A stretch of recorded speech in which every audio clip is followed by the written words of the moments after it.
De. Haqiqatmisan?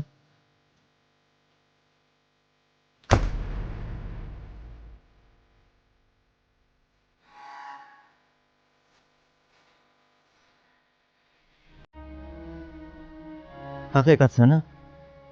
Haqiqat. Men seni qancha qidirganimni bilasanmi?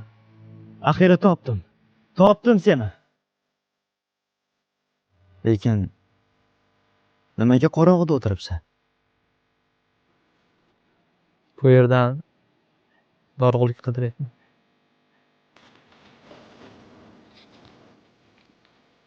Yorug'likni qorong'idan qidirar ekanman. Tun qorong'i joyda yorug'lik bo'lmaydi. Qorong'ulik bo'lmasa ham yorug'likka bor yo'qligi bilinmaydi. Yomon insonlar borki, yaxshilar ajralib turadi. Agar yomonlar bo'lmaganda hamma standartda bo'lardi. Yaxshilar ham bo'lmasdi. Tushundim. Lekin yorug'likni topish uchun pardani ochish kifoya. Oynani ortida yorug'lik yo'q. Adashasan. Bor. Mana. Mana, yorug' hayot.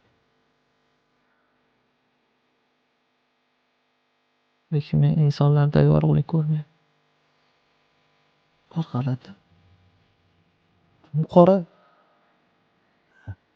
Yo'q. Insonlar yaxshi. Har kim yaxshi yashash uchun, halovat topish uchun, farovon hayot kechirish uchun harakat qilyapti. Aldayapsan. Yoki odamlar o'zini o'zi aldayapti. Masalan, mehmon qo'shnimiz 180 kilogrammlik polvon aka. Orzusi bor. Sog'lom bo'lish. Yiliga 3 marta kasalxonada yotadi. Lekin har kun fast food, gazli ichimliklar, shirinliklar yeydi. Aroqni tashlamaydi, spirtli ichimliklar ichadi, sport bilan shug'ullanmaydi, lekin orzusi sog'lom bo'lish. Ko'chani boshidagi Xursando opa. Orzusi baxtli yashash, lekin qo'ni-qo'shnilarni, odamlarni bir-biriga gij-gijlaydi. Biroz noto'g'ri qilyapsan desa dod voy soladi. Har haftaning juma kunida mahalladagi kengashni yig'ib, baxtsizligi, yolg'izligi, qiynalayotganligi, qo'ni-qo'shnilari baxtli yashashiga to'sqinlik qilayotganligini, dardini aytib sochadi. Baxtli bo'lishni xohlaydi, lekin o'zi g'am g'ussada yashashni tanlagan.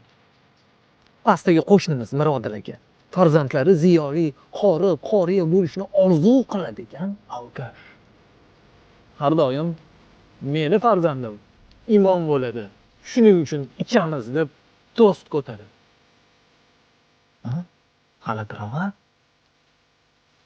Mahallamiz faol, baxtiyor ekan.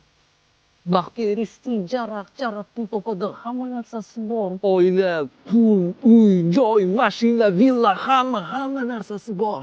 Lekin mana shu topgan vaqtiga vaqt ajratmaydi. Yana deb vasvasa bo'lib qo'ygan. G'alati bu odam. G'alati. Daraxtni kesadi, undan qog'oz tayyorlaydi va mana shu qog'ozga tabiatni asrang deb yozib qo'yadi.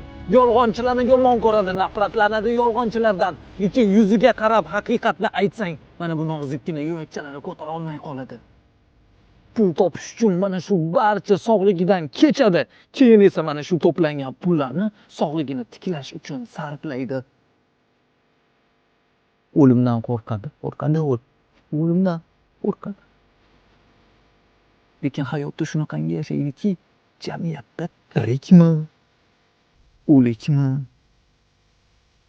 aqliga boqmaysan.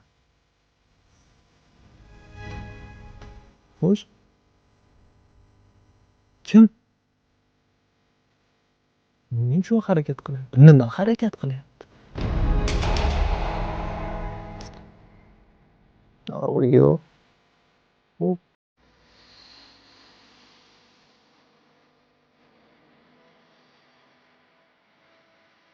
Tushundim. Men seni tushundim, haqiqat. Lekin baribir seni ko'rganimdan xursandman. Seni topganimdan xursandman. Orzuyimga erishdim. Bu kunni hech qachon esimdan chiqarmayman.